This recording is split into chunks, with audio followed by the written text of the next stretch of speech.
Welcome to another episode of Grow Deep with Miss Erica. This week, Miss Erica is dressed like a spy because we're learning about the 12 Israelites who go to spy out the Promised Land. Hold on a second.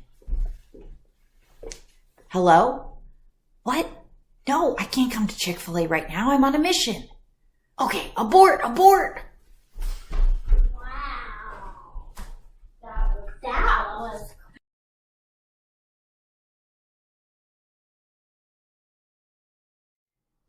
This week, be sure to read Numbers 13 together with your family. At the end of this video, I'm going to talk about a craft that you can print out. Be sure to open your parent email, click on Respond Together, and then print out the Spy Glasses printable. You need one for everybody in your family. There are other fun activities and ideas to explore Numbers 13 with your family in that email as well.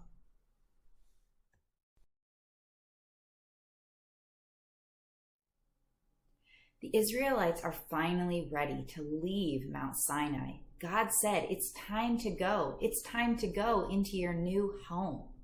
They're leaving Mount Sinai and they're going to go into the Promised Land. The Promised Land was on the west of the Jordan River. Here it is on a map. This week in God's Garden, we're going to be exploring the book of Numbers. Now you might be thinking, wow, a whole book in the Bible all about numbers. Super exciting. Actually, it's not all about numbers. In Hebrew, this book is actually called In the Wilderness. And that's a more accurate title for it because it's all about the Israelites and their 40 years in the wilderness as they're wandering around. It's like a diary of their journey all the way from Mount Sinai to the Promised Land. Now, this journey could have been pretty fast, but because the Israelites keep choosing out of God's best, it actually takes them 40 years to get into the Promised Land. Calling Agents Daniel and Sydney. Please report. I need you to read from Numbers 13. Take it away.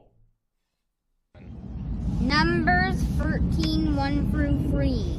The Lord spoke to Moses, saying, Send men to spy out the land of Canaan, which I am giving to the people of Israel.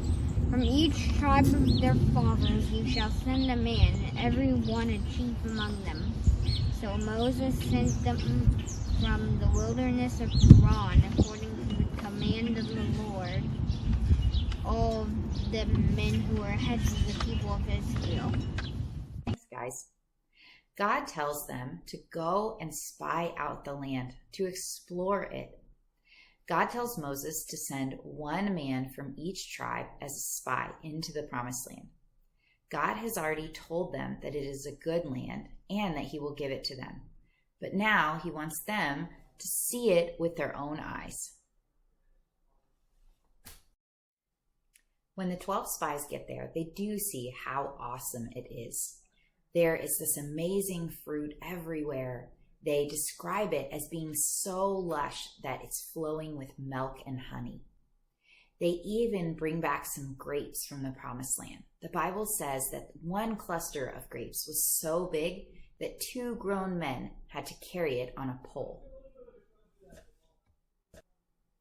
But they also see huge people who live in the land, big warriors and their strong cities. And so when they get back to Moses, 10 of the spies give a bad report about what they saw in the Promised Land. God has already said that this land is good, and he has promised to give it to them. But 10 of these spies tell everybody that it's not good and that they won't be able to go into the land. These people are deciding what is good and not good in their own eyes. They are not listening to God's definition of what is good. Guys, this is a huge theme in the Bible. It starts on page 2. Adam and Eve see something that they think is good in their own eyes, and they take it, even though God said it was not good for them.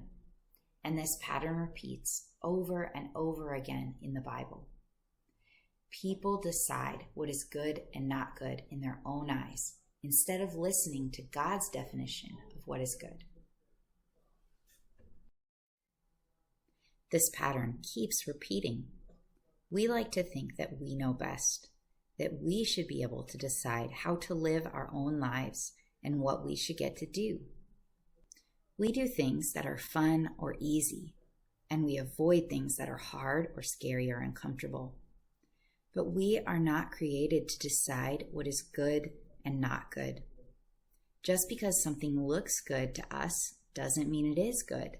And just because something looks not good doesn't mean it's actually not good for us. Only God can define what is good and not good. And we need to be good listeners to Him, listening to what He says is good for us. God is the only one who gets to decide what is good and not good for you and I to do. But God is inviting us to listen to His definition of what is good for us and obey Him in those things. This week, print off one of these spyglasses for every kid in your family. You can find the link in your parent email under the Respond Together button. Once you have them, think about how you want to decorate them. You can color in the lines and make them rainbow sunglasses.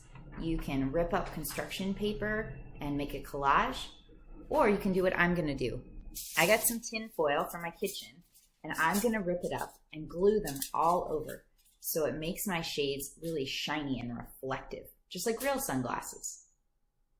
While you're decorating your spyglasses, take some time to talk together as a family about things that you think God has said that are good for you to do, and talk about things that you know God has said are not good for you to do. Talk together about which ones are easy to obey God in and which ones are hard. Be honest together and open about the things that you're struggling in obeying God in.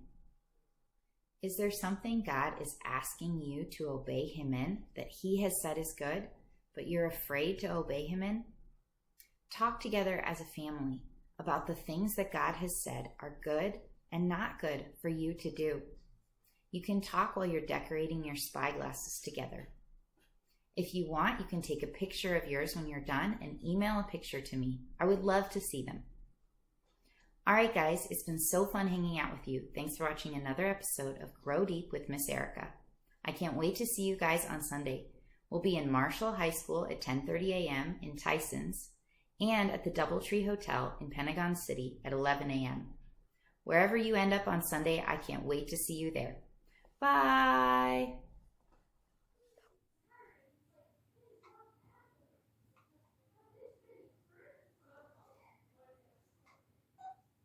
I've been expecting you. Oh, now you're expecting you to.